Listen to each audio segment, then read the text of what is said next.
The Kremlin has started rattling its nuclear sabers again and threatening Western countries. For example, Putin stated that strategic stability in the world continues to deteriorate and that Russia, supposedly, will respond to any challenges, and I quote, by employing military technical measures. What do all these threats mean? Who are they primarily aimed at? Why did all this come up right before the start of the UN General Assembly? And how have NATO countries already responded to the Kremlin dictator? Let's break it down. At the meeting of the Security Council of the Russian Federation, where all these threats were voiced, Putin first spent a long time talking about the deteriorating relationship with the United States and the supposedly destructive policies of the West. Then he declared that the Kremlin is ready to abide by the restrictions set out in the Strategic Arms Reduction Treaty, but only if the United States takes similar steps.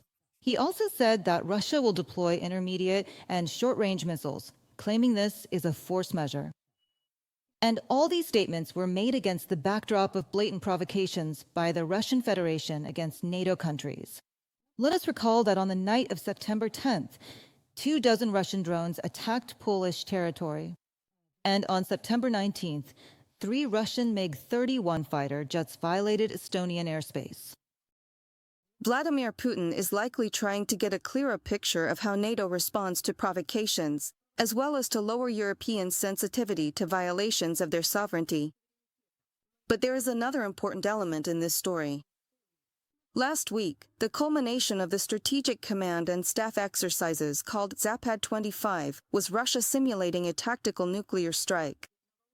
The exercises were overseen by Putin, who was dressed in military uniform. This doesn't mean he's ready to shoot without thinking. But the Russian leader and his general staff view nuclear weapons as a means of conducting combat, not just as a psychological weapon. Rebecca Koffler, U.S. military intelligence analyst, for The Telegraph. At the same time, many experts believe that an arms race with the U.S. is Putin's biggest fear. Russia definitely can't handle it. The Soviet Union used to spend up to 25% of its GDP on the military-industrial complex. At the same time, falling oil prices sharply reduced foreign currency earnings. In the end, all of this destroyed the Soviet economy. Donald Trump also alluded to this historical lesson when he spoke from the United Nations podium. He called on Europe to stop buying Russian oil and gas, and also threatened new restrictions on countries that try to bypass sanctions and thereby finance Putin's war machine. In this way, Washington wants to repeat a pressure strategy on the Kremlin, one that is very similar to what worked against the Soviet Union. And this is a good way to show Putin that there is a response to all his actions. If Russia is not ready to make a deal to end the war, then the United States is prepared to impose a tough package of very powerful sanctions, and I am confident that they will quickly put a stop to the bloodshed. But for these measures to be effective, European countries must also join us right now and adopt the same sanctions. China and India are the main sources of funding for Russia's war, since they continue to buy Russian oil. And, strangely enough, even NATO countries have not stopped buying a significant portion of Russian energy and energy resources. I found out about this about 2 weeks ago, and I wasn't pleased. Putin made his latest nuclear threats right before the UN General Assembly, aiming for maximum impact. There were expectations that the audience would react to his words and, instead of supporting Ukraine, would start talking about nuclear parity. However, that calculation didn't work out. World leaders stated that Russia, through its actions, is only accelerating its military and economic isolation, and that nuclear blackmail is unacceptable. And President Volodymyr Zelenskyy emphasized that the Kremlin dictator is afraid of negotiations with Ukraine. His main goal is for the bloody war to continue. And in the foreseeable future, there are no signs that Moscow will return to the principles of the UN Charter. The Russian representative is present here, but of course, it's not the one who actually makes the decisions. That person is afraid to sit face-to-face with Ukraine and the world and openly admit that he wants only war. Instead, Putin sends delegates who cannot and do not want to stop the bloodshed. And when he does appear abroad, in Beijing or somewhere else, it's only to buy time for more killings, pretending to seek diplomacy. NATO has also emphasized that the response to Russia's reckless actions will be decisive. For example, Estonia, in light of Russian fighter jets violating its airspace, is ready to host British nuclear weapons on its territory. Poland has stated that it will shoot down any objects that violate its airspace and pose a threat. Sweden and Lithuania have made similar statements.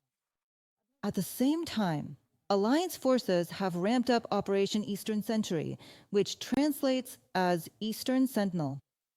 This means that additional equipment from the United Kingdom, France, and Germany will be moved to the eastern borders.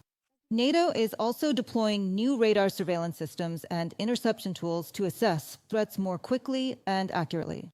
We will ensure that we have the ability to deter the enemy wherever necessary. Yes, we are a defensive alliance, but we are not naive.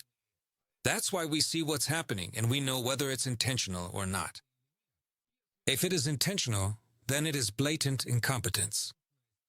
And of course, even if it is incompetence, we will still have to defend ourselves.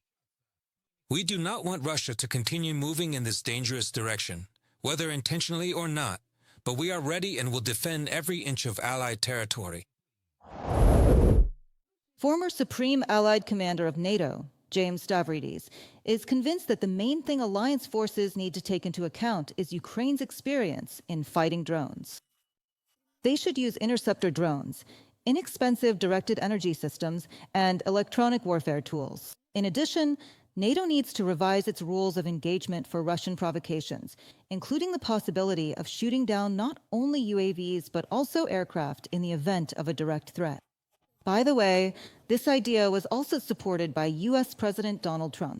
After all, if Putin isn't stopped, with every next step he'll keep escalating the confrontation more and more. Most importantly, the alliance must warn Russia about the tightening of the rules of engagement, and that any further incursions will be met with more decisive responses, including retaining the right to shoot down both drones and manned aircraft. Simply escorting Russian fighter jets home time after time won't get the Kremlin's attention. NATO's long-term plan should include establishing a complete no-fly zone over Ukraine. But right now, NATO should begin a full-fledged military response to Russian air incursions, both drone and manned. James Stavridis, U.S. Navy Admiral, for Bloomberg. All of the Kremlin's provocations and threats no longer inspire fear or confusion. No one is downplaying the risk and danger, but Ukraine's partners are ready to respond firmly and swiftly. This applies both to defensive capabilities and to economic sanctions against the aggressor. Putin has once again been shown clearly that he will not be allowed to dictate his agenda to the entire civilized world.